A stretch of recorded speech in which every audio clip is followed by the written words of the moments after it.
The law of conservation यानी हिंदी में कहे तो संरक्षण का नियम या फिर पैसे टिकाने का नियम। और ये नियम कहता है कि it's not how much money you make but how much you keep that determines your financial future. जिसका मतलब है कि आप कितने पैसे कमाते हो ये उतना ज़्यादा मैटर नहीं करता।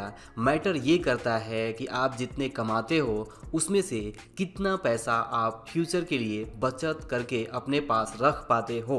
यानी आप अपनी कमाई का कितना हिस्सा अपने पास फ्यूचर के लिए सेव कर पाते हो, कंजर्व कर पाते हो, संरक्षित कर पाते हो। क्योंकि आप अपनी कमाई का जो हिस्सा अपने पास रख पाते हो, टिका पाते हो, वही तय करता है कि आपका आर्थिक भविष्य, फाइनेंशियल फ्यूचर कैसा होगा। सिंपली कहे तो अगर आप अपनी कमाई का एक अच्छा खासा हिस्सा बचत करके रख पा रहे हो तो नो डाउट आपका फाइनेंशियल फ्यूचर अच्छा ही होगा। और दूसरी तरफ अगर आप चाहे जितना भी कमाओ लेकिन अगर आप बचत नहीं कर पा रहे हो, फ्यूचर के लिए सेव नहीं कर पा रहे हो, तो आप फ्यूचर में फाइनेंशियली स्ट्रगल करते हुए ही मिलेंगे, इसमें भी कोई शक नहीं है।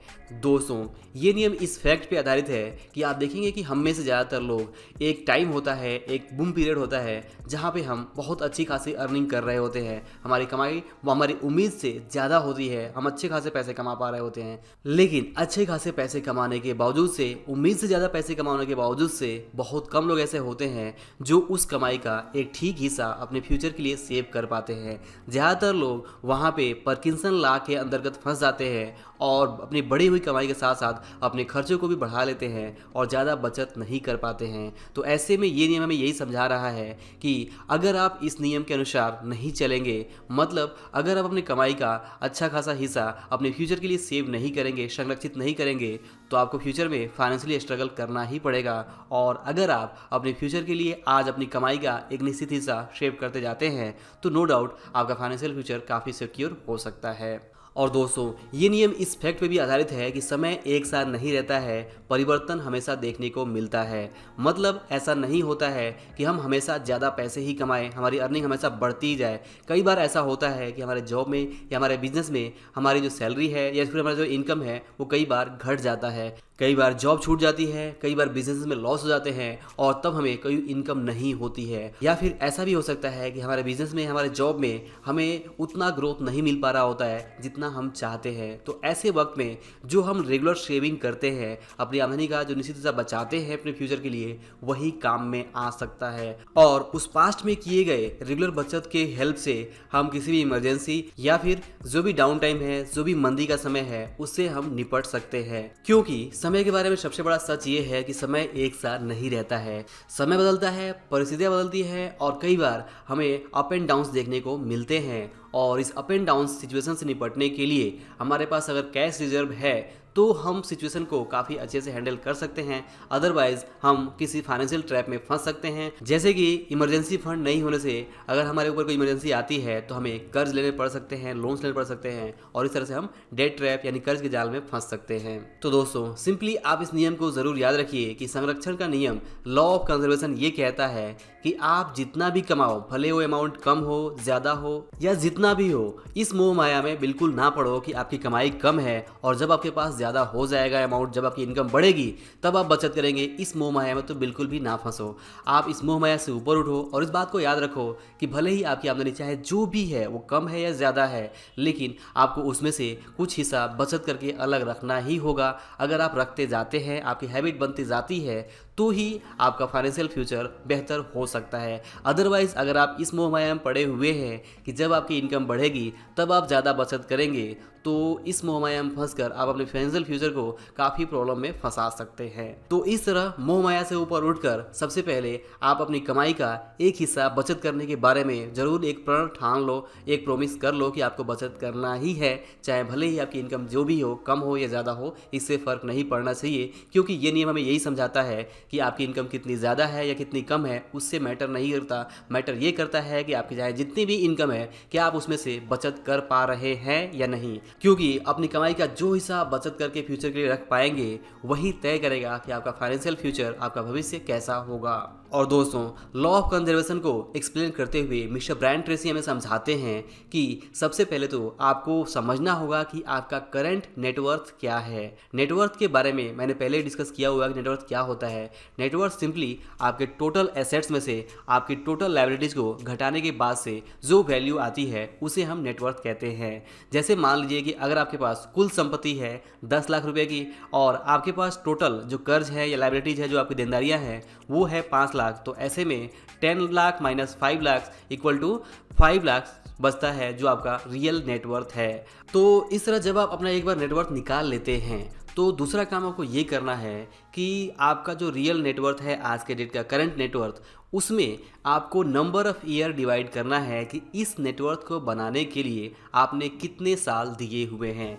जैसे मान लीजिए कि हमने जैसा देखा पिछले एग्जांपल में, अगर आपका रियल नेटवर्थ है 5 लाख रुपए और आपको 10 साल लगा है इस नेटवर्थ को बनाने के लिए, तो जब आप 5 लाख में 10 से डिवाइड करते हैं तो वहाँ पर वैल्यू आती है 50,000। और ये जो 50,000 रुपये वैल्यू आई, इसका मतलब ये हुआ कि आपने हर साल पिछले 10 सालों में लगभग 50,000 रुपये पर ईयर सेविंग की अपने सभी दूसरे खर्चों को पूरा करने के बाद से।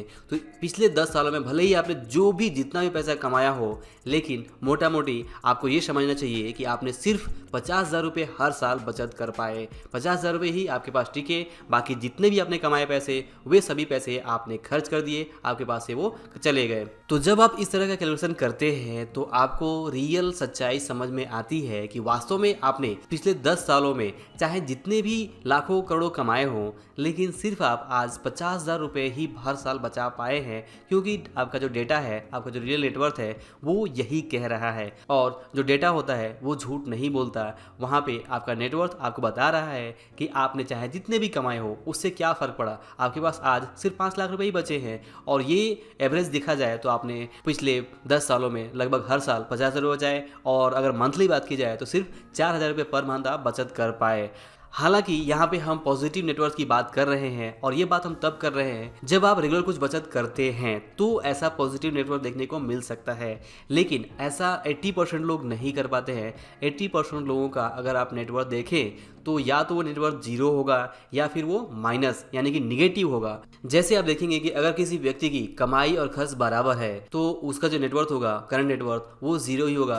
भले ही पिछले 10 सालों में उसने जितना भी कमाया हो, लेकिन क्योंकि आज उसका नेटवर्थ जीरो है, जितना उसने कमाया वो पूरा खर्च कर दिया, मतलब वो कभी भी बचत कर ही नहीं पाया और आज उसका नेटवर्थ जीरो है। हालांकि जीरो नेटवर्थ भी बहुत बुरा नहीं है, खास तौर से अगर आप कर्ज के जाल से बाहर निकले हुए हैं या फिर अगर आप कर्ज में हैं तो जीरो नेटवर्थ होना भी अपने आप में बताता है कि आपके ऊपर अभी कोई लायबिलिटीज़ नहीं है। भले ही आपके पास कोई एसेट नहीं है, लेकिन एटलीस्ट आपके ऊपर लायबिलिटीज़ नहीं है। तो आप आज से ही सबक लेकर सीखते हुए अपने फ्यूचर को बिल्ड करने के लिए अपनी कमाई का एक हिस्सा बचत करने लगेंगे तो आज नहीं तो कल आपकी फाइनेंशियल फ्यूचर जरूर बदल जाएगी। बट ऐसा आप देखेंगे कि बहुत सारे लोग ऐसे होते हैं जिनकी जो कमाई होती है उससे ज़्यादा वो खर्च कर देते हैं और वो बचत नहीं कर पाते हैं, और ऐसे में वो कर्ज लेते हैं और उनका जो नेटवर्थ है वो निगेटिव देखने को मिलता है। एग्जाम्पल के लिए मान लीजिए कि अगर कोई व्यक्ति पिछले 10 साल से काम कर रहा है लेकिन आज उसका नेटवर्थ -5 लाख है, मतलब निगेटिव में 5 लाख नेटवर्थ है, उसके ऊपर 5 लाख देनदारियां हैं। भले ही उसका जो एसेट है वो चाहे जितना भी हो,